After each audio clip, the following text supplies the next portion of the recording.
want to thank you for coming to this month's VSS. It's been a phenomenal series, initially started by Ray Friedman, and it just has kept going, keeps getting stronger. We appreciate the different dialogue and perspectives of all of our speakers. And today we have Natalie Gibson, ombudsperson at UCLA, and thankfully, the official ombudsperson of IACM. So we're going to go a little bit into that and how it impacts an organization like ours and the field as a whole. Before we dive into that, I do want to do a couple of housekeeping notes, I should say, in regards to IACM.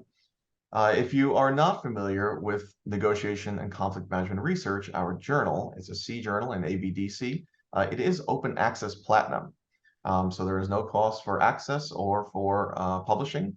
It continues to get stronger under our new editor or recent editor from this past year, Jimena Ramirez. So we do ask you to take a look at that, see what articles we just recently published just a couple of weeks ago for a recent issue. We also have our upcoming conference in Thessaloniki. If you have not registered yet, I strongly suggest that you do register sometime soon. We're at 350 attendees right now. We will more than likely surpass 400 by the time the conference comes around next month. It's going to be quite an event. It's an enormous program that Nick Hayes, the program chair, and I are still working through today. But it's going to be a great time. So we do hope to see you out there. If you can't make it to Thessaloniki, put 2024 in your calendar. We're going to be in Singapore at INSEAD from June 23rd to June 26th. So mark that down your calendar. That will be a phenomenal event. We're actually going to also be doing kind of a mashup workshop, a teaching workshop actually, with another organization on June 27th in Singapore. So it should be we're going to kind of approach that conference from a little bit of a different perspective. We will be hosting on their campus, in their classrooms, and then we will be coordinating with at least one other organization for some post-conference PDWs and activities. So with that, I want to introduce you to Natalie.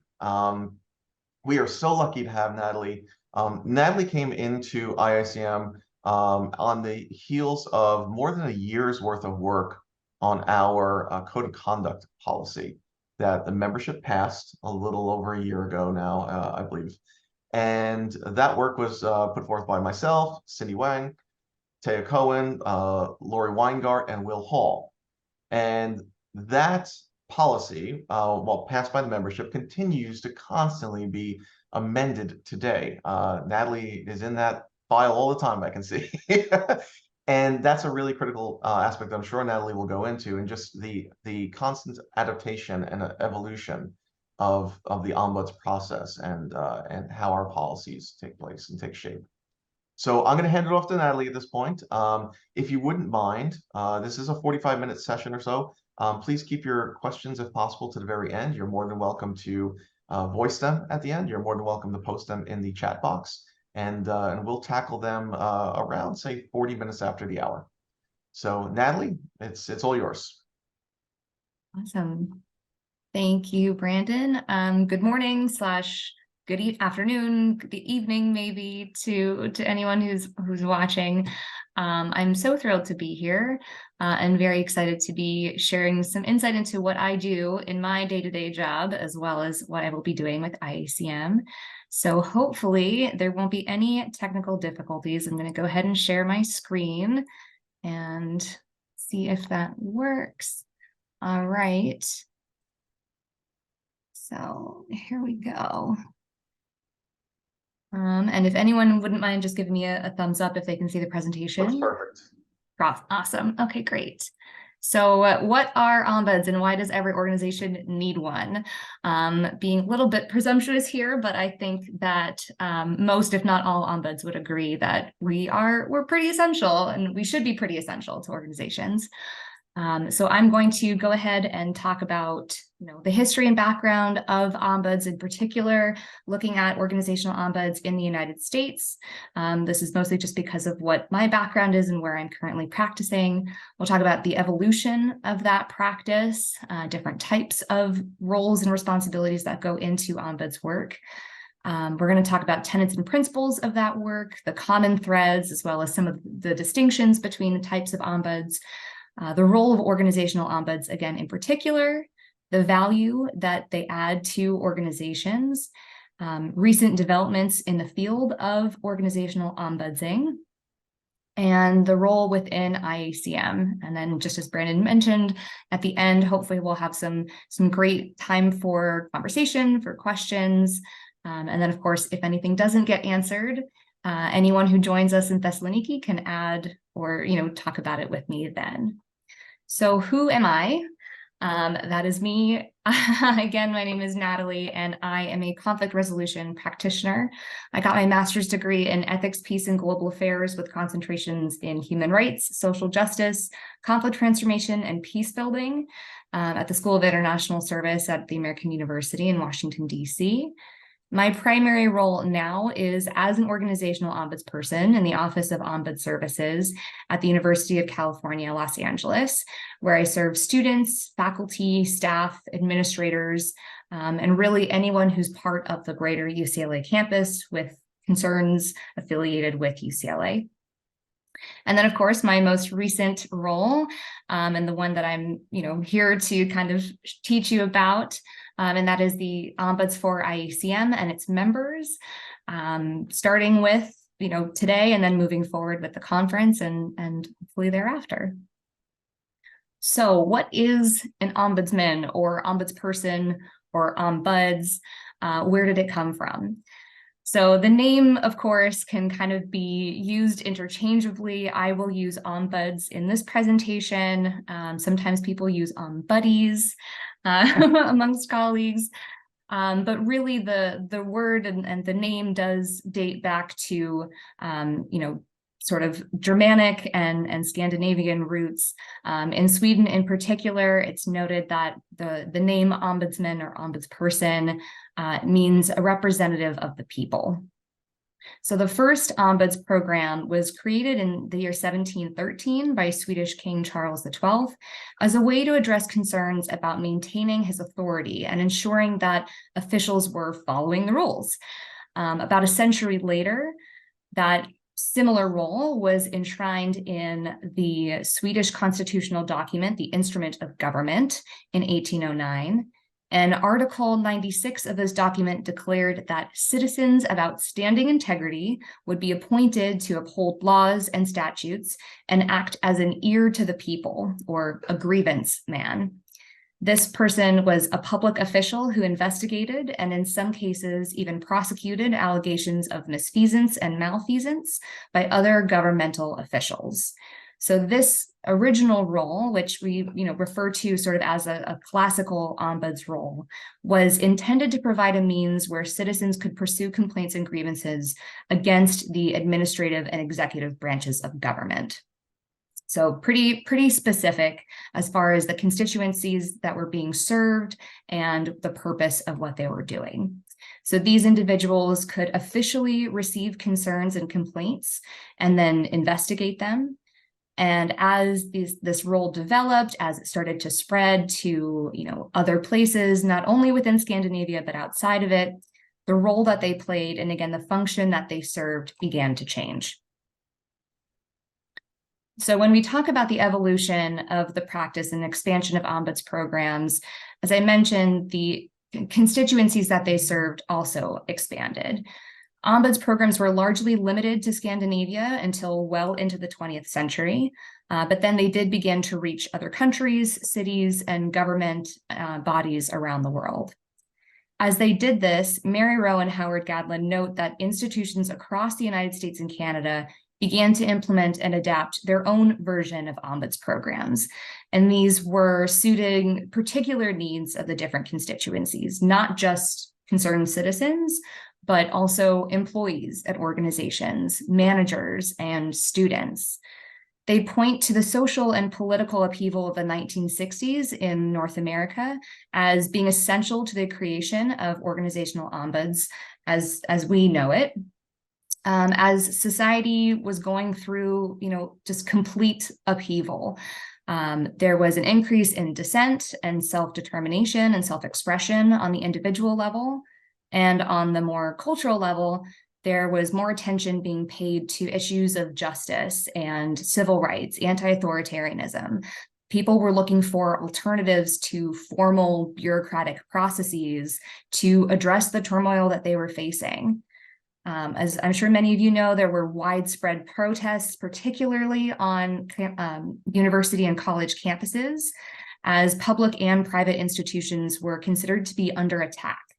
So in here, the role of an intermediary, someone who was neutral and independent and able to, sort of come in and address these issues, became more and more popular.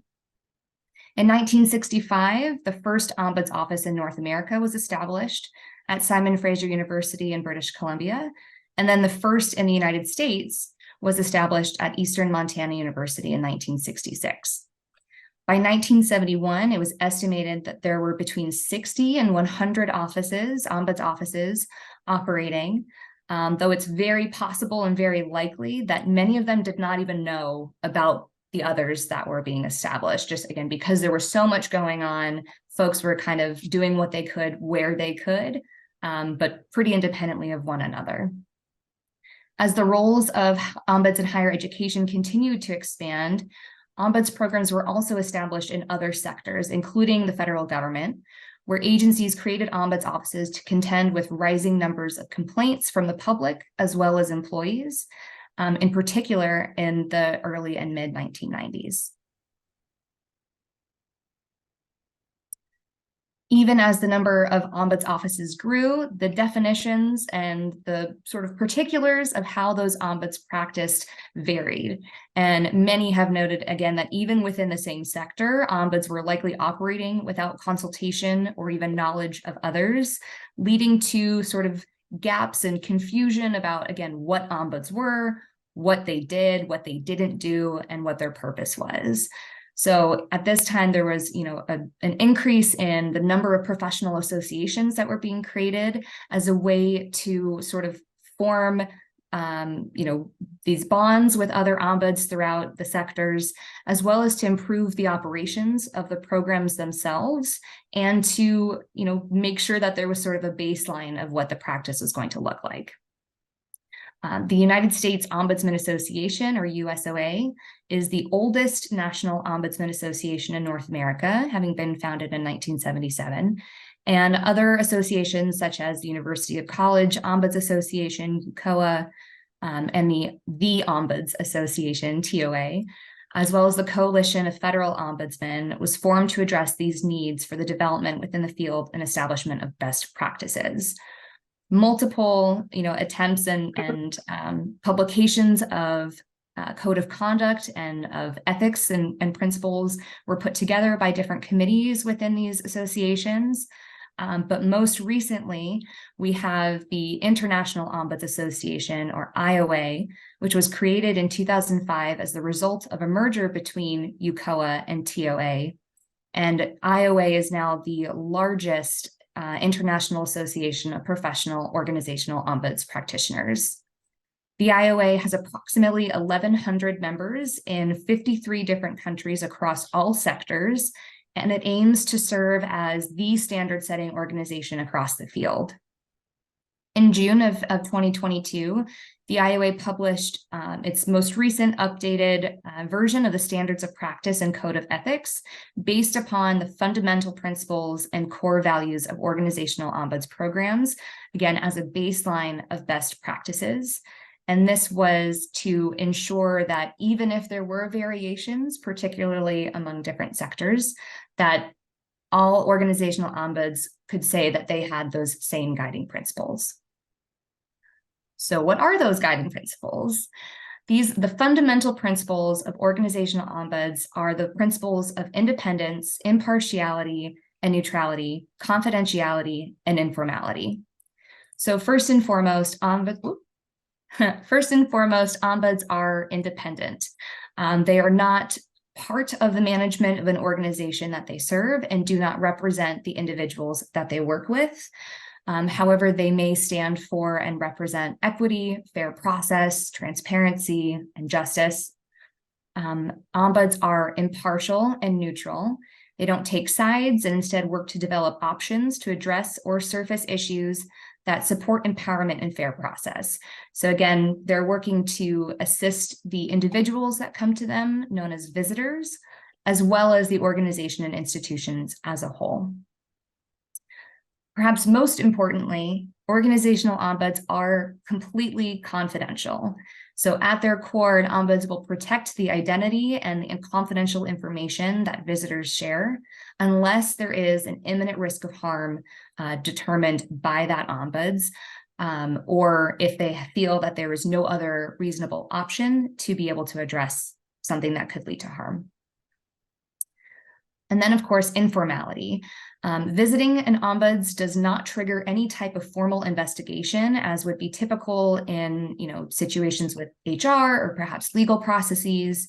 And speaking with an ombudsperson is always considered off the record. Ombuds do not retain permanent records of confidential communications or share out with other bodies or institutions who they're working with or what they're working on. And working with an ombuds is always voluntary. So we have no sort of authority or interest in forcing folks to work with us. I'm sure anyone who works in conflict knows that if someone really doesn't want to be there, it's not going to be very helpful to either put people in a room together or try to change someone's mind or provide strategies for better ways of handling things. So we don't try. We encourage people to listen as well as we listen, and be as involved as they want to be. But if folks decide that they are no longer interested in working with us, we take a step back. So as I have on here, the IOA says that at the most fundamental level, an organizational ombuds is one who assists individuals and groups in managing conflicts and raising concerns in service of a highly effective and healthy organization. I think it's also important to note here that, again, organizational ombuds are different from the classical ombuds role for these reasons, as well as because of our independence from any formal processes. We also don't do investigations, which is a big difference between the different types of ombuds people. And so we don't get involved if there is an investigation ongoing. Again, we would just have to take a step back, let those formal processes run their course. And then if there's any loose ends, concerns, additional issues after the fact, we would come in and reassess the situation. So what do we actually do with these principles? Well, again, according to IOA, these principles enable organizational ombuds to fulfill their primary duties, which are to work with individuals and groups in an organization to explore and assist them in determining options to help resolve conflicts, problematic issues or concerns, and to bring systemic concerns to the attention of the organization for resolution. So the services that we provide can include, but are certainly not limited to, conflict coaching, mediations, facilitations, shuttle diplomacy. Really depends on what it is that the visitors are looking for and the goals or issues that they're working with. So a lot of what we do is listening, actively listening to what individuals are bringing with them when they come see us. Very often when we are seeing folks, we're seeing them at their worst, when they are very caught up in conflict, sometimes not thinking clearly, don't know what to do, panicked even. And so our duty is, again, to work with them to figure out what it is they're looking for, what it is they're concerned about, and how they can address it.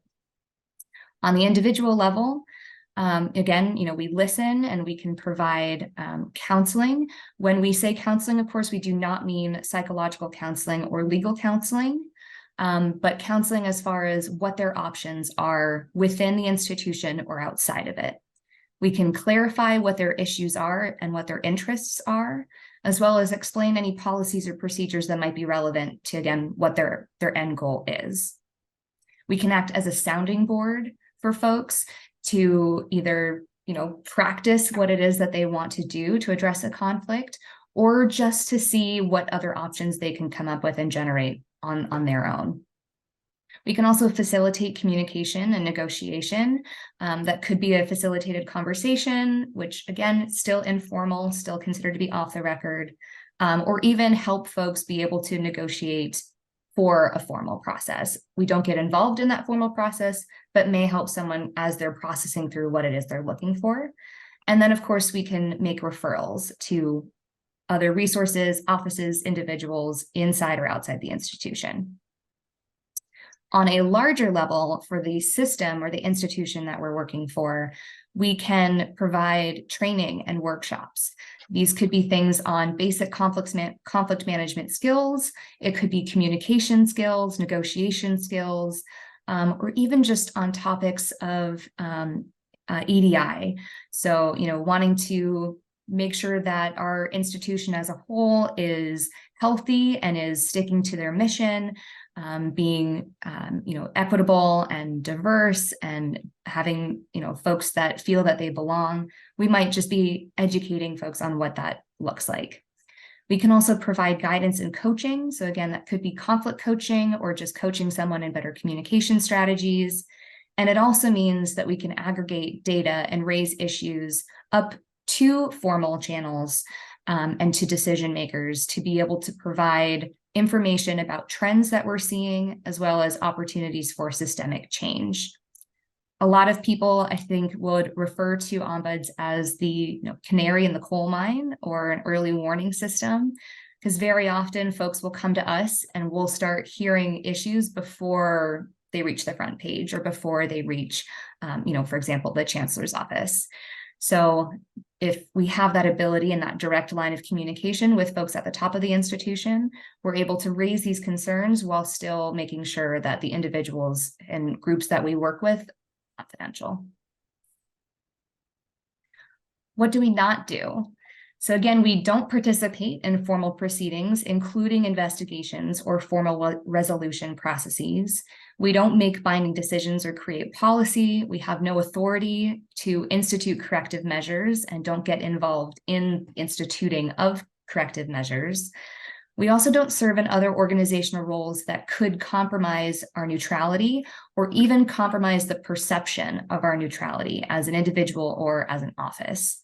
We don't receive notice or act as an office of notice. So often if folks are looking for a place to submit a grievance, we might tell them what their options are elsewhere, but we would not originate any kind of notice for the institution. We don't create or maintain records long-term, though again, we may create reports or information in aggregate in order to raise concerns. And we don't represent or advocate for or on behalf of individuals or the institution. Again, we might advocate for transparency, for equitable process, but not for the individual or the institution. For me, as an organizational ombuds at UCLA, again, serving students, faculty, staff, and community members, what kind of cases do I see? It varies. We like to say that there are no issues too small to come to the Ombuds office because of our confidentiality. We can talk about pretty much anything and everything and then let visitors choose what they decide to do with that information. So as an organizational ombuds at UCLA, again, I am not an office of notice. I'm not an office of record or a mandatory reporter, but often deal with concerns about grade disputes or academic concerns. This could be something where a student feels that they were assigned a grade for reasons other than merit, or it could be a conflict with an academic advisor, not seeing things clearly, not being supported in the way that they feel necessary. Could also be roommate disputes. Folks who are living in dorm situations, not getting along with one another. Very often it's their first time away from home, sort of in the, quote unquote, real world. And not everyone gets along. We can, we see these cases and we can talk about different, again, communication strategies or options for folks, depending on what it is they're looking for. But it could be something that seems so, little, whether it's someone getting a B+ and not an A- or getting an A- and wanting an A, we're still a good resource for them to come to be able to talk about what that looks like. With staff and other types of students, such as graduate students or postdocs, some of the cases that we see involve allegations of incivility or mistreatment. Often, in lab settings, there might be misunderstandings or miscommunications between principal investigators and others. There might be concerns about policy violations or academic misconduct or behavioral misconduct. So again, we can talk about what it might look like to have a discussion, have a facilitated conversation, or potentially even remove yourself from that situation entirely. With staff, we also see a lot of cases where folks are coming in and dealing with being micromanaged, or on the flip side, dealing with an employee who is insubordinate and talking about what their options are.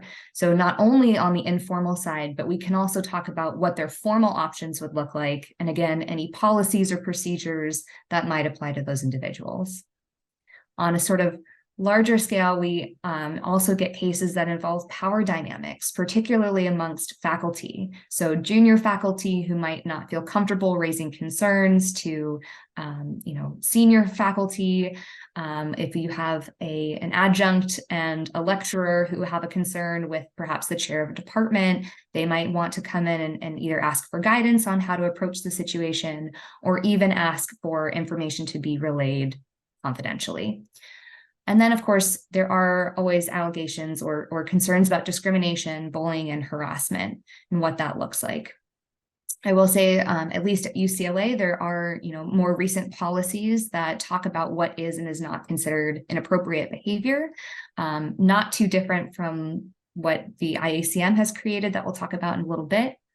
And so it could be looking at that policy and getting a better understanding of the behaviors that are going on, and again, what that person is looking for, how they want to address it. If it is something that needs to be addressed through more formal channels, since we are not mandatory reporters, we wouldn't create that record or create that referral, but again, can tell people, this is what the policy says, this is what you might expect should you go to the Discrimination Prevention Office, or should you go to Title IX?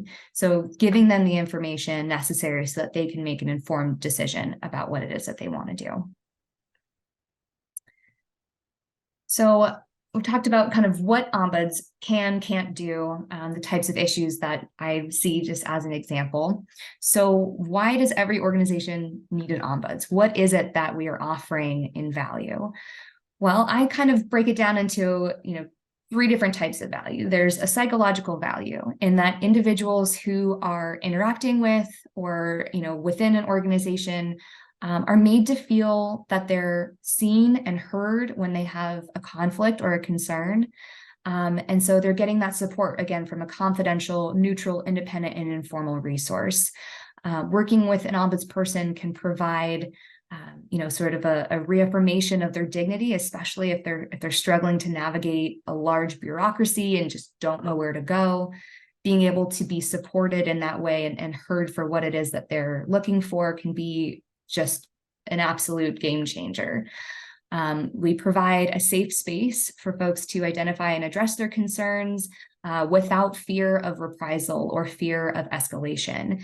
And in fact, we can prevent conflicts from escalating by giving people the tools that they may need to better communicate. There's also a financial value. And, there are some studies that have been done and we are pushing to be done to kind of figure out what exactly that number might look like. But really, if we think about it, there's a value there, because if ombuds are helping to resolve conflicts before they escalate, we're reducing the number of cases that might be brought against the institution, reducing litigation costs, reducing the amount of time it takes for investigations to be completed if those formal channels are not being overloaded with, some of the sort of smaller scale or more informally addressable issues. And this can, create a healthier organization. So our value to the organization as a whole is that we can help build the organizational capacity for managing conflict. We can improve governance of organizations by evaluating the trends and providing information on concerns that we may see as being likely to occur in the future. So providing upward feedback, again, to those who are in positions of power and decision-making, and supporting these early identification and engagement with conflict. There was a report in 2016 that on the value of ombuds in federal agencies, in particular in the United States. And the authors actually found that a direct impact of Ombuds work was that the conflict competency of employees had been improved and had helped to evolve the agency culture so that the norm was for disgruntled employees to sit down and try to work through conflicts instead of filing grievances. So there was a direct relationship found in this article, this report, that we are, as ombuds, we are taking some of that burden off of these other channels and giving and empowering people, empowering them with the ability to handle conflicts themselves. So we are providing these different types of values that, may not be necessarily quantifiable. And of course, because it's confidential, we don't go telling everyone who we're working with or what issues we are preventing, but really is and can be an essential piece of an organization.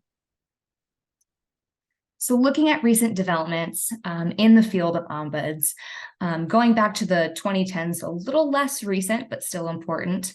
In 2009, the IOA launched a new entity to credential organizational ombuds as certified organizational ombudsman practitioners, or co-op.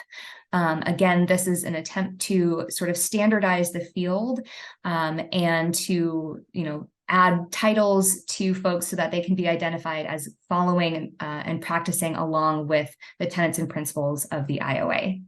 In 2010, the first 19 ombuds from 12 different organizations received their co-op certification, again, showing that they had passed an IOA-created co-op exam and had shown experience practicing for at least 1 year in accordance with the Code of Ethics and Principles of Practice. In January of 2010, the American Bar Association released Chuck Howard's Ombuds book, The Organizational Ombudsman, Origins, Roles, and Operations, a Legal Guide. I think probably every Ombuds has this sitting on their desk or in their library. It is considered to be the textbook and sort of go-to comprehensive group of articles, everything for the profession. So that was a huge deal when that came out. And you may have noticed that most of my references come back to that. So that was huge. We also have, the ombuds in the United Nations. So there was an ombudsperson at the United Nations for over a decade. And in 2016, there was a report on that program's success. The report highlighted the benefits of having an ombudsperson and ombuds program in these large multinational organizations, and actually, led to the establishment of other ombuds programs across the UN agencies, further legitimizing organizational ombuds internationally and elevating that status.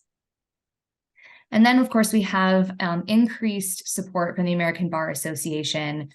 Beginning in the mid-1990s, the American Bar Association was implementing different ideas about ombuds and being able to use ombuds as an alternative dispute resolution option. And the support for ombuds work and the ombuds role increased with the establishment or designation of Ombuds Day, the second Thursday in October. So as a day for increasing awareness and information about ombuds so that folks can get a better understanding, and also so that folks in the field could share resources and attention. So, it's part of, I believe, Mediation Week as well, and just furthering information about who we are and what we do. More recently, in the 2020s, there's been an increased creation and expansion of ombuds programs. There were 47 organizations who created or increased the reach of their ombuds programs in 2020. Then this went up 23% to 58 organizations in 2021. And then even amongst COVID in 2022, there was 52 organizations that established ombuds programs. So there's a lot of indication that the field is continuing to grow, even just based on job postings that we've been seeing and the increase in those, as well as the spread of ombuds into new sectors. So specifically into tech sectors, 2020 and 2021 saw the adoption of IOA standards and ombuds practice at Twitter and Pinterest. Of course, Twitter, the ombuds program there is no longer in operation as of 2022, but the ombuds program at Pinterest is thriving and is signifying a lot of optimism that more ombuds programs will be utilized in the sector in the future. So of course, COVID did have quite an impact on our practice. Of course, being, working remotely, working with folks on Zoom, needing to deal with, again, social upheaval, unprecedented events, real fear about physical safety and health, mental health. A lot of this came up in the workplace as, certain folks who could be working remotely or couldn't be working remotely, people with families, right? There was a lot of change and a lot of stress that individuals and institutions were feeling as burnout increased, and even now as organizations are trying to adapt to hybrid models or not hybrid models. So that certainly increased the number of cases that our office saw, and I think it would be safe to say that ombuds across the board were handling sort of more high stress cases. Of course, in the last couple of years, there's also been an increase in professional ombuds for professional associations, so including IACM. And according to a research article from 2021, there are two main reasons why professional associations establish ombuds offices. One is to proactively address societal trends, and another is to address emerging or present challenges within associations. So they do point to issues of discrimination and harassment as being a pretty big one, a big motivating factor, particularly in the era of Me Too, when organizations were receiving lots of complaints and concerns about discrimination and harassment, particularly at professional meetings and conferences. So the article that I'm referring to from Burton and Mershon was saying that though some organizations did not establish ombuds offices or programs in response, the big recommendation is that they do, and that organizational ombuds in particular are the best suited for that model, again, because of their confidentiality, independence, informality, and impartiality.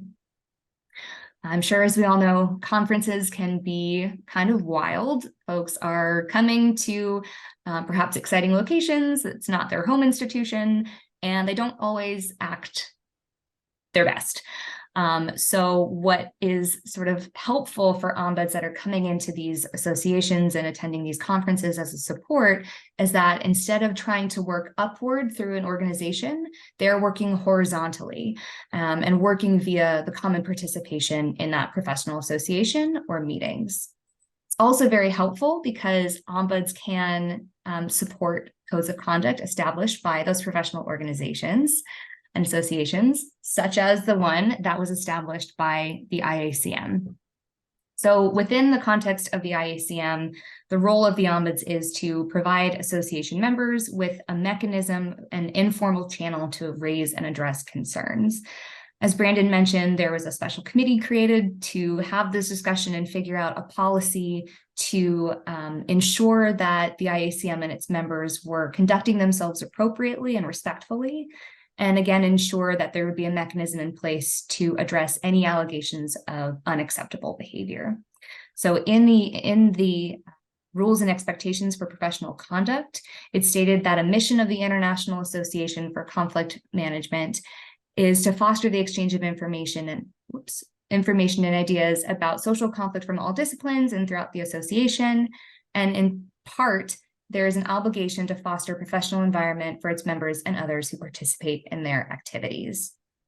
So that is, of course, where I come in as an organizational ombuds for the association, and that anyone who has any concerns about behaviors or incidents involving members of the IACM, and in particular at the conference in Thessaloniki, I am serving as that independent, confidential, neutral, impartial, informal resource where folks can go to address those concerns.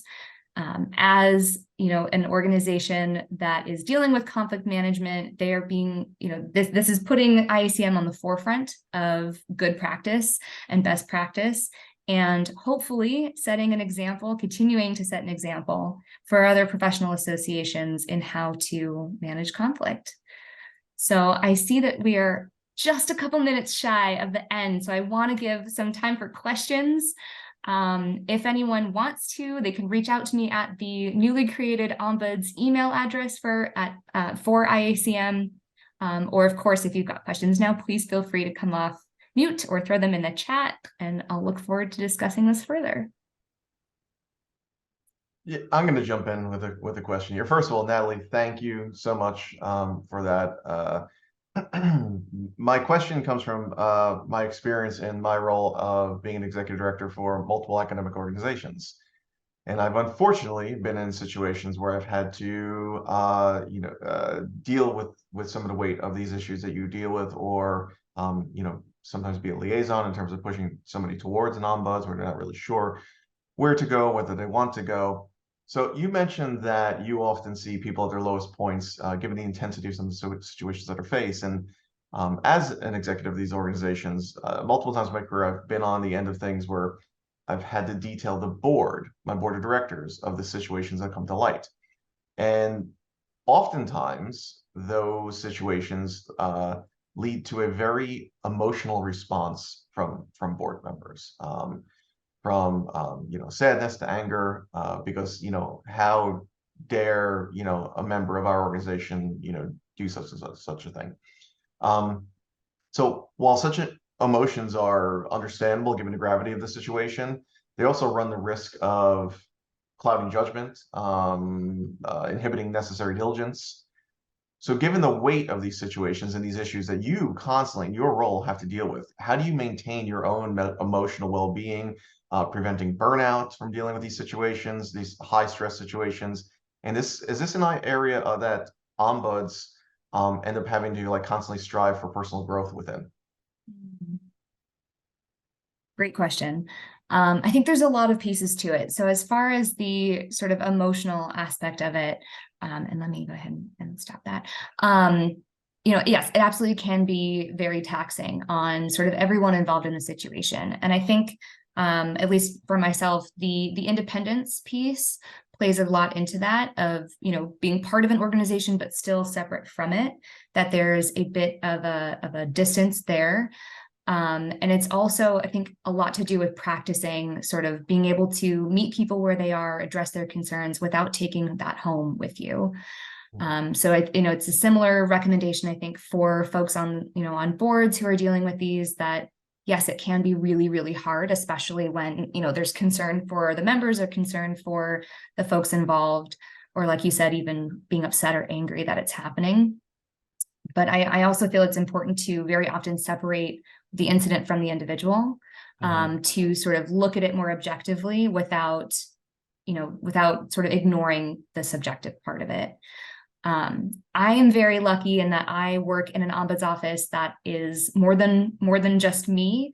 And I know that for a lot of ombuds, that's not the case. So another really important factor is being able to make those connections with our ombuddies, and being able to sort of debrief a little bit. So still within the confines of confidentiality, but being able to kind of say, this is something that I'm dealing with. What would you recommend? How have you dealt with this? Have you worked with this kind of issue before? What did you do? Is there something I'm not thinking about? And I think that can really help too, to kind of take a little bit of the pressure off. You're still helping this person or group of people with their, with a sensitive topic, without hopefully internalizing too much of it. And it comes with practice. Yeah. Yeah. Thank you for a great presentation. I knew very little about ombuds. Now I know a little bit about it. I had just a couple of questions. One is, do you often or ever have to deal with, let's say, both parties to the conflict, as would be the case in mediation? Mm-hmm. Is it almost always one party who voluntarily sees you and then complains about somebody else? So is there a moment, or does this happen frequently, where you get the other party who's being complained about into your room as well? That's one question. I have another one. I'll answer that one quickly. Yes, absolutely. So because working with us is voluntary and we need, folks to reach out to us directly, we don't work through third parties. If someone comes to us and says that they have an issue with someone else, if they're interested in perhaps having a mediation or facilitated conversation, they can recommend that the other person reach out. Or often I, as the ombudsperson, will reach out and say, "Hi, my name's Natalie. I'm an ombudsperson. I'd love to chat with you." And then if they are willing to participate further in our process, then we can get folks in a room together for a facilitation. That's good. My other question is broader, and it is, how can you in some way assess the impacts of an ombuds office? In other words, is it conceivable that research could be done, evaluation research, where you might have, for example, two institutions to begin with, and they have very similar character, about the same size and things like that, and one has an ombuds office, the other doesn't, and then you have some kind of time series data over a period of years, and you count the number of grievances resolved or maybe not resolved, something else. How do you, insofar as confidentiality is very important, you don't keep notes, how is it possible to evaluate your impacts? Yeah, that's a great question. And I think different offices might do it a little bit differently. There has been some research done, and again, we are encouraging that more take place. A lot of offices will keep track of, like as you mentioned, the number of complaints that are coming in. At least for our office, we might notice how many students we're seeing versus staff versus faculty members, to be able to create, a non-identifiable list of the people that we're seeing. And the IOA also has case tracking guidelines of types of cases that you might be seeing, whether it's related to, organizational concerns or interpersonal concerns. And some offices are creating reports, annually or biannually, that do track trends in what they're seeing, whether it's the number of people that are utilizing their office, or the outcomes, whether it's a certain number of facilitations or just information sharing, or, just coaching folks through things. So I think that's been something that we're seeing a bit of an increase in, as well as more offices are trying to create more data that backs the work that we're doing that folks are not seeing. Thank you. Sure. I'm going to jump in real quick here. I see Peter has his hand up. KS has a couple of questions. Natalie, I'm going to handle hosting to you at this stage. So the recording will continue. Feel free to close it out. I don't want to thwart this discussion because it's fantastic questions here. I want to thank everybody that was here. I'm going to be muting my audio and video at this time, but thank you. Natalie, feel free to proceed. Thanks, Brandon. I guess I'm next. If I can go really quickly. Hope you can hear me. I'm kind of currently in a current remote corner of the world. I'm not sure about the internet connection, but looking at the IACM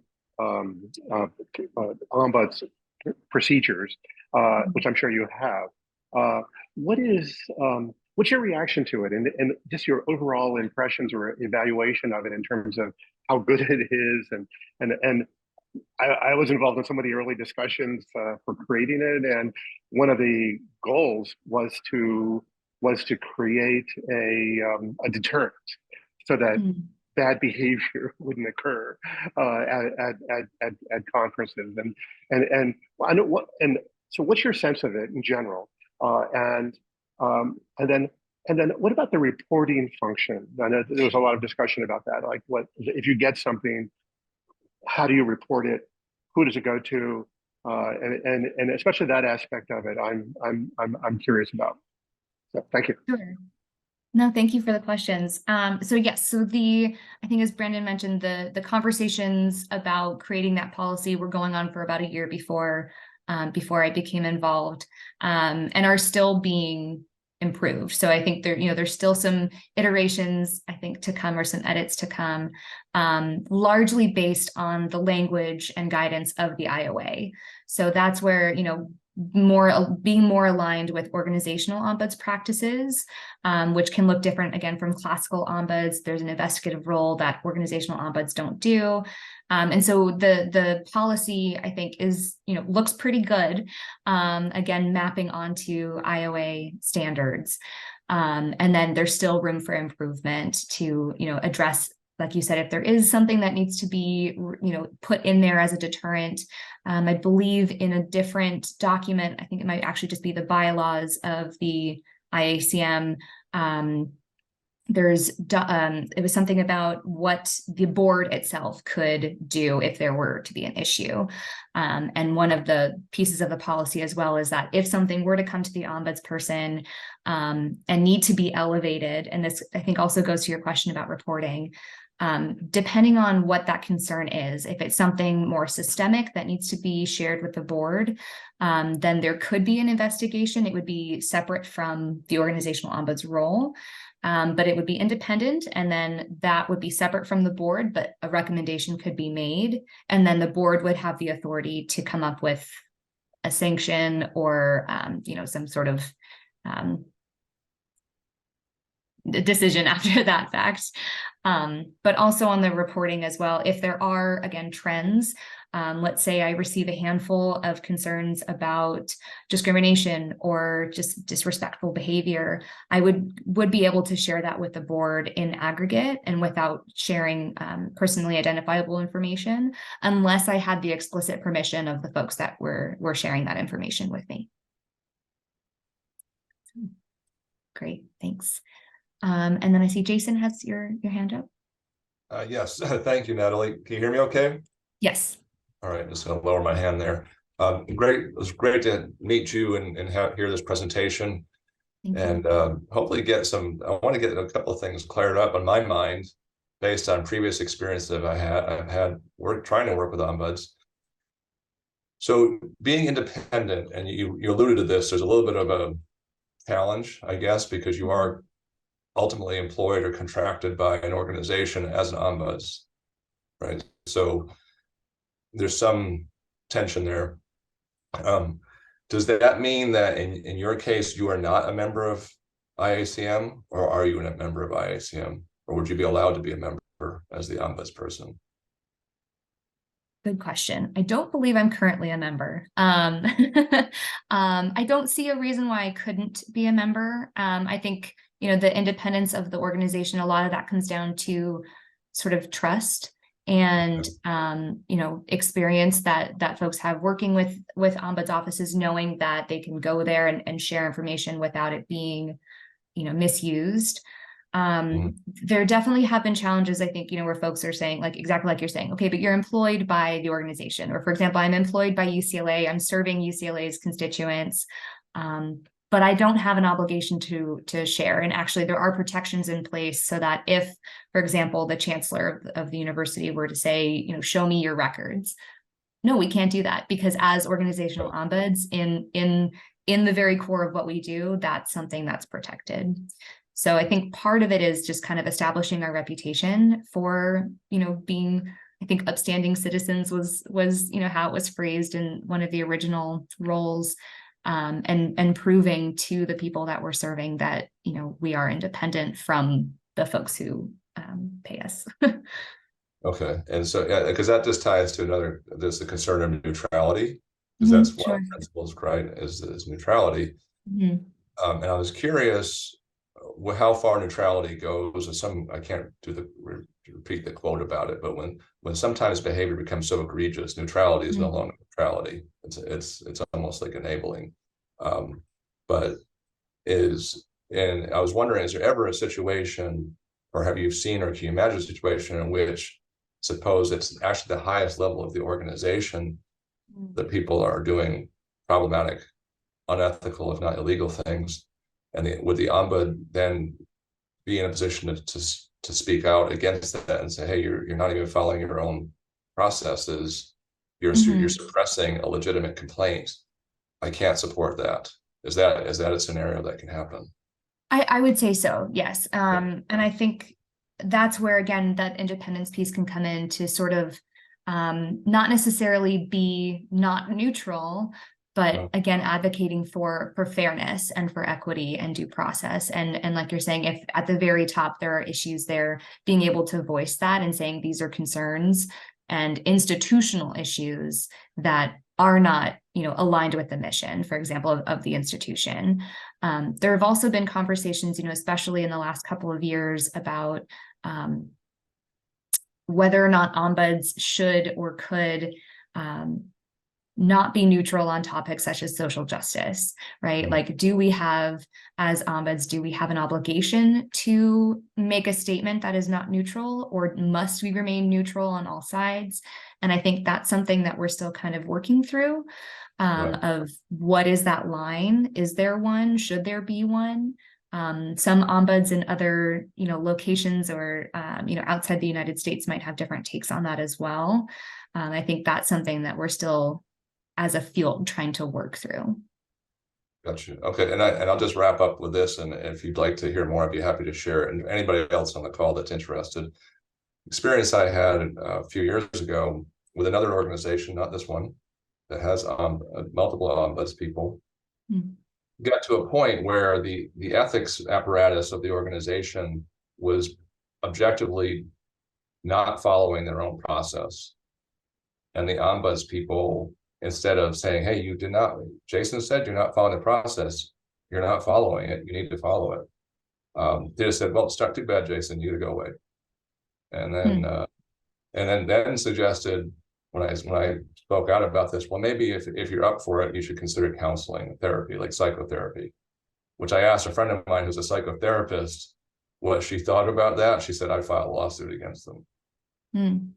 So that's a very egregious, that was the main reason I'm on the call today.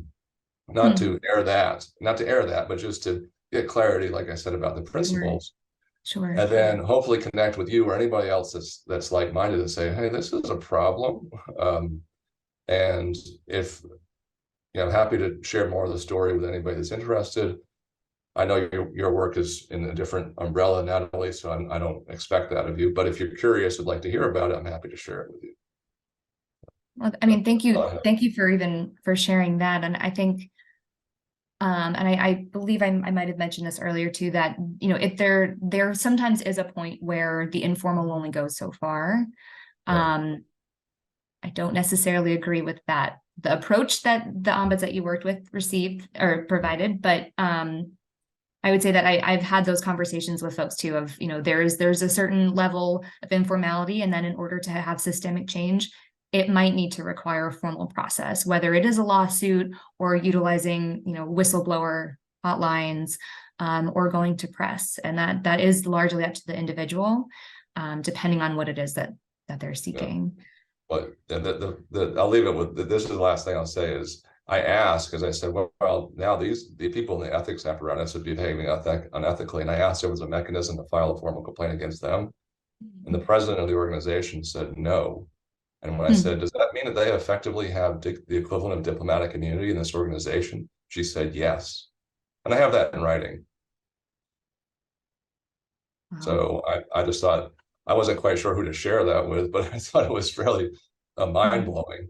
And that's why I mentioned it to people on this call, because I think they would take an interest in this type of situation. And that's Jason, if I can interrupt, I'm very interested. And so maybe we can connect afterwards. So shoot me an email, and I'll send one to you. Okay. Sounds good. Thank you. And I'll contact you, especially when I get back in LA. So thank you very much. Okay. When do you get back?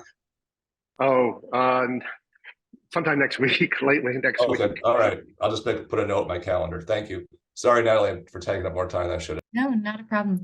I know we're at 9, but there's a couple questions in the chat. So if anyone needs to hop off, I completely understand. I just want to answer those. So I see there's 2 questions from KS. The first being, how often do people go through ombuds? It sounds like it's voluntary, and I wonder about its uptake rate. Yes, so working with us is always voluntary.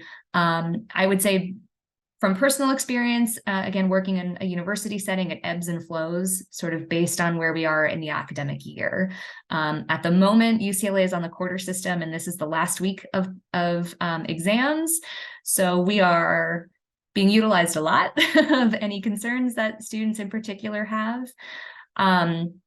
But I would say, generally speaking, it definitely does ebb and flow with what's going on, on campus, what's going on socially, politically, when there are, events or incidents that happen in, for example, Los Angeles or just across the United States.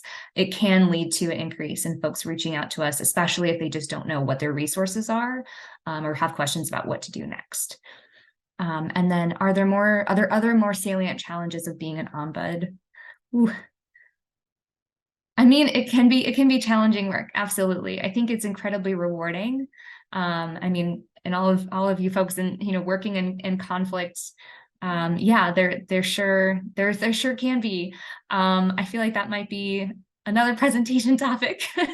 Can I just a little bit build up on my questions a little bit? And the reason why I asked these questions was also related to, the idea of neutrality and impartiality.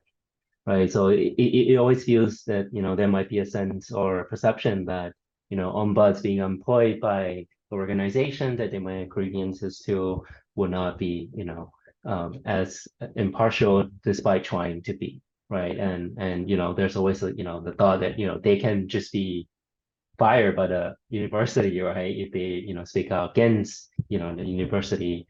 I'm not saying that that's the case, but I'm just, wondering, in the real world setting, right? How often do people, think about these stuff, before going to ombuds, and does that actually affect, the uptake rate, right? And I mean, if it's not, not a high uptake rate, then what are some things that you guys might be doing to, sort of improve the trust of people, of coming forward, right? To hopefully raise their claims or grievances.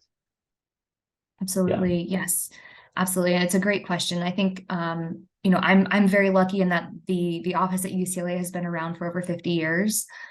So, my predecessors have done a great job of sort of solidifying the relationship that we have within the institution. Not everyone has that, especially folks who are, the sole ombuds in a new office in an organization, and trying to kind of build that from the ground up. I think a lot of what goes into that is just education and outreach, of being able to have conversations like this to say, this is what we do, this is what we don't do. Our reporting structure is really just budgetary.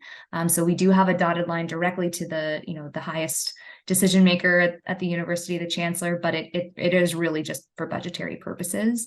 And so being able to, provide transparency to folks about that, being able to say, at the beginning of every conversation, I start out with, these are the principles of practice. I'm confidential, impartial, neutral, informal. And, there some folks do have concerns and don't feel comfortable, sharing, but hopefully the more they hear about us, the more they learn about what we're doing and have conversations with us, the more likely they are to utilize our services. Bye-bye. Thanks. Thanks for joining. Let's see. And then I think there was one other question from Tina about how we protect the identity of visitors. So I don't know if you want to sort of elaborate on that. I will say that a lot of times offices are in pretty discreet places. So that, if folks are walking in, they don't have to worry about, who they're walking past or what offices they're walking by. Typically, we're not in high traffic areas, or we are, but it's, again, nondescript, so that folks will feel comfortable coming in. As far as protecting the identity when we share information, it depends on what we have permission to share. If it's nothing, then I might, reach out to other offices or resources with the barest of bones of, as an ombudsperson, I have a question, or as a member of UCLA, I have a question about a policy that relates to XYZ. So it does depend on what folks give us permission to share, but we don't document, any of the personally identifiable information as well. So if that's all the questions for now, I'm more than happy to continue chatting with anyone. My email address, I think, is in the chat and should also be posted with the recording. And then, of course, if any or all of you will be at the conference in July in Greece, I will look forward to seeing you there.